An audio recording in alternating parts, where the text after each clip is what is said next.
Hey guys, question to you. What does cold shower therapy have to do with fasting? I thought this was a really cool story. So, this guy named Joel Runyon, I think I'm saying his name right. He's a gentleman who is successful at many different things, actually. But he gives a TED talk on how one time he was at a bar talking to a respected friend, and he was making a lot of excuses as to how he was going to start businesses and do various things, and he couldn't do them right now because of X, Y, and Z. And his friend, who he respected, said, "You know what? I think you need to start taking cold showers." I was like, "Are you serious?" So he said, "Yeah, I want you to take a cold shower every day for the next 30 days." And this is really, really clever. So this guy, Joel, the one giving the TED talk, who's also the main character in this whole story, says, "Okay." So he went home and he started turning on the shower to cold. And it was stupid and it was uncomfortable and it was kind of strange. And he had this epiphany that as he was kind of creating conditions in his life that were uncomfortable and realizing he was making all sorts of rational and sometimes irrational reasons as to why he shouldn't be doing that, he realized he was making those same type of excuses in every other realm of his life. And so he kept taking cold showers every day. And he took cold showers as he became evidently very good at marathons and Ironman competitions and started a business. And he just lists all the achievements. It's pretty impressive. And as I say, he recognized, I mean, I think it's pretty interesting, first of all, that one, he had a respect for a friend who made a recommendation that seemed kind of ridiculous and he took it seriously. And despite every rational and irrational, explanation he had as to why he shouldn't keep going, he did because he respected his friend. I mean, it's almost like as if no matter how crazy our church recommends certain things in this 2,000-year-old Orthodox tradition, we just have a respect for it. And we say, hey, I'll give it the benefit of the doubt. Let's give it a try. Like fasting. So,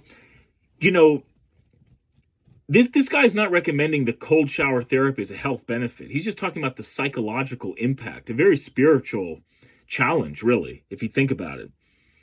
But fasting is the exact same thing, guys. It's uncomfortable.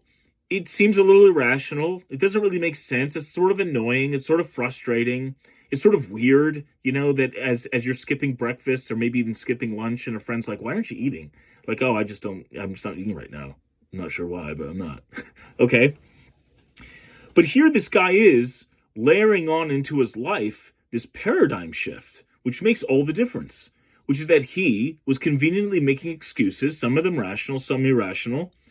But despite that, through discipline and his commitment to being comfortable with the uncomfortable, he just kept powering forward and all sorts of good things occurred. And I have to say, I've been fasting for a very long time, since I was 7, but I've been really taking into high gear really since, I guess, I finished my last year of med school. And I didn't take any drugs. I didn't need any substances to get through residency, but that was a pretty tough time, and I was fasting. And I bought my first house when I was fasting, and I bought my third rental property just recently when I was fasting. I bought my first Bitcoin when I was fasting. I've been married 18 years and I was fasting. I've had 4 kids and I was fasting. I've traveled a lot of places. I mean, you could just layer it in. But by all means, I mean, I think I've been comfortable with the uncomfortable. And some of those things start to sound like success stories, but really what they are is incredible challenges, incredible adventures that if you persist and are able to be comfortable with the uncomfortable and sort of be able to kind of keeping disciplined and keeping dedicated and committed to a goal or to a practice that's been kind of handed down to you that you really don't always know why, from a trusted source, from a respected source, a reliable source, good things happen. Good things happen. Because how is being comfortable with the uncomfortable going to lead to losing? How is being disciplined and knowing delayed gratification and sacrifice and understanding what it means to feel like you should do everything but keep going and you just keep going anyway, how is that going to translate into failure? It really won't. And you can take those principles that you can feel at your most core level, because we're talking about food now, and maybe cold shower therapy is pretty core too. Cold is pretty core. But if you really feel it at your core and that moves you in every other aspect of your life, by all means, I see it only having a positive effect. So God bless Joel Runyon and his cold shower therapy. Who knew? Fasting was a close cousin.